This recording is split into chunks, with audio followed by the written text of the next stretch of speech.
सबसे पहले देखते हैं तो भारतीय मानसून की वापसी की बात की जा रही है, तो मानसून से संबंधित कुछ हम फैक्ट्स देख लें। तो यह प्रश्न पूछा जाता है कि भारत में सबसे पहले मानसून कहाँ आता है। तो भारत में सबसे पहले मानसून केरल में आता है। यह दक्षिणी पश्चिमी मानसून के नाम से जाना जाता है, जो भारत में सबसे ज़्यादा वर्षा करता है। और यह इसके वापसी का समय यही सितंबर और अक्टूबर का महीना होता है। इस बार कहा गया कि भारत में मानसून बहुत अच्छी बारिश नहीं कर पाया, तो इसके पीछे के कुछ कारण हैं। औसत से भी कम वर्षा हुई है, तो कहा गया कि एल नीनो का प्रभाव रहा है। कुछ ऐसी सकारात्मक परिस्थितियां रही हैं जिनसे कि एल नीनो के प्रभाव को ख़त्म करने में मदद ज़रूर मिली है।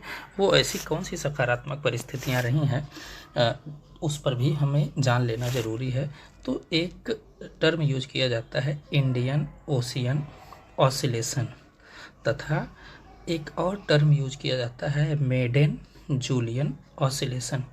इन दोनों की सकारात्मकता के कारण एल नीनो के प्रभाव को ख़त्म करने में थोड़ी बहुत मदद मिली, लेकिन फिर भी इस बार के मानसून ने बहुत अच्छी बारिश नहीं की।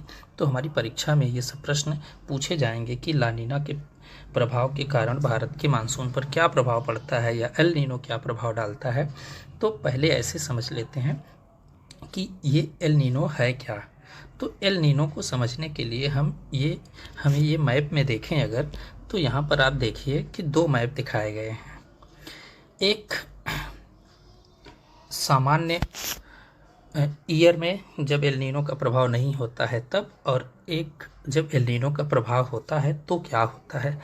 तो पहले तो हमें ये समझ लेना है कि इसका संबंध प्रशांत महासागर से है, और प्रशांत महासागर का वह हिस्सा जो भूमध्य रेखा के आसपास है।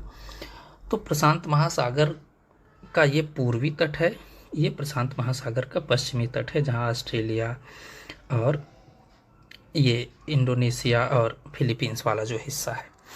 हमें ये समझ लेना चाहिए कि एल नीनो का संबंध समुद्र के समुद्री जो सतह है, यहाँ जो पेरू वाला तट है, यहाँ पर सामान्य रूप से ठंडी जलधारा का प्रभाव है। ऊपर वाले फिगर में देखिए, इसका मतलब कि यहाँ का तापमान कम होना चाहिए, लेकिन समुद्र में कुछ ऐसी विशेष परिस्थितियाँ उत्पन्न हो जाती हैं जब इस क्षेत्र का, अब इस दूसरे वाले मैप में देखें, इस क्षेत्र का तापमान बढ़ जाए तो क्या हो जाता है कि यहाँ टेम्परेचर बढ़ने के कारण जो दाब होता है वो कम हो जाता है और इस क्षेत्र में भारी बारिश होती है।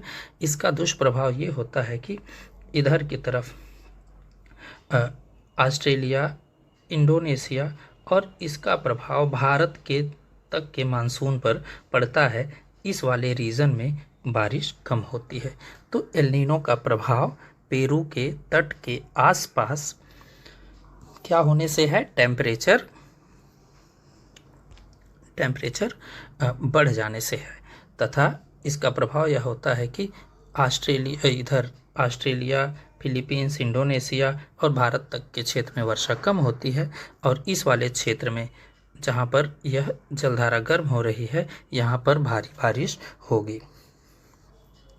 इसके उल्टी परिस्थिति को ला नीना कहा जाता है। अब ला नीना का मतलब यह है कि इधर की तरफ टेम्परेचर बढ़े और यहाँ पर तापमान सामान्य से कम हो जाए, तो इस वाले क्षेत्र में ज़्यादा बारिश होती है और यहाँ पर बारिश कम होगी। तो कुल मिला जुला करके यह समुद्र की सतह तथा वायुमंडल के बीच परिसंचरण की एक जटिल प्रक्रिया है, मौसमी प्रक्रिया है, जिसका संबंध एल नीनो और ला नीना से है। तो जब ला नीना की स्थिति होती है तो भारत जैसे देशों में, इंडोनेशिया में यहाँ भारी बारिश होगी, बाढ़ आएगी, तूफान आएंगे, और एल नीनो की स्थिति होगी तो इस क्षेत्र में सूखा पड़ेगा। तो इस बार एल नीनो की स्थिति थी तो यहाँ पर सूखा पड़ा। अब हम आगे एक कॉन्सेप्ट अगर इसमें और समझें तो इंडियन ओशियन डाइपोल की बात की जाती है, यानी इंडियन ओशियन, ये जो हिंद महासागर है, इसमें ये जो हिंद महासागर है इसके दो पोल हैं। दो पोल का मतलब यह हुआ कि इसमें ये वाला तट इंडियन ओशियन में ऑस्ट्रेलिया, इंडोनेशिया वाला तट ये पूर्वी तट हो गया, ये वाला पश्चिमी तट हो गया। कहा जाता है कि जब इंडियन ओशियन जो डाइपोल है इसमें ये पॉजिटिव होता है। क्या होता है? पॉजिटिव होता है तो भारत में भारी बारिश होगी, यानी अनुकूल मौसम रहेगा। यह भी एक क्षेत्रीय स्तर पर, क्षेत्रीय स्तर का मतलब हिंद महासागर वाले रीजन में और इसके आसपास के जो देश हैं यहाँ पर बरसात या यहाँ पर जलवायु के लिए जिम्मेदार स्थिति होती है। तो जब यह पॉजिटिव फेज में होगा, यानी जब यह सकारात्मक स्थिति में होगा, तो क्या कहा जाता है कि इधर की तरफ जहाँ सोमालिया वाला तट है अफ्रीका का, पूर्वी अफ्रीका का, यहाँ पर तापमान में वृद्धि होती है, यहाँ पर टेम्परेचर क्या होता है? बढ़ता है। तो यहाँ टेम्परेचर बढ़ने का मतलब यह है कि अब मानसून की अनुकूल स्थिति है, भारत में वर्षा होगी। हालांकि इसका प्रभाव कुछ सकारात्मक था, फिर भी एल नीनो का प्रभाव ज़्यादा होने के कारण यहाँ पर बारिश भारत में उतनी अच्छी नहीं हो पाई।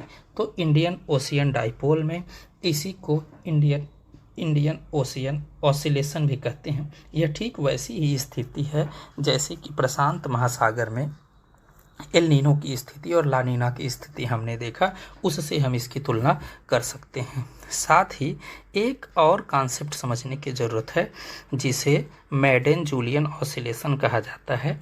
इससे भी प्रश्न पूछा जा सकता है। तो ये भूमध्य रेखा का जो समुद्र है ये व्यापक स्तर पर इंडियन ओशियन में भी, साथ ही पैसिफिक ओशियन में भी वायुमंडल और सतह के बीच परिसंचरण करने वाली एक प्रक्रिया है। इसमें यह होता है कि जो बादल होते हैं, जो हवा होती है, जो दाब का क्षेत्र होता है, वह यह तय करता है कि कहाँ पर बारिश होगी, कहाँ पर नहीं होगी।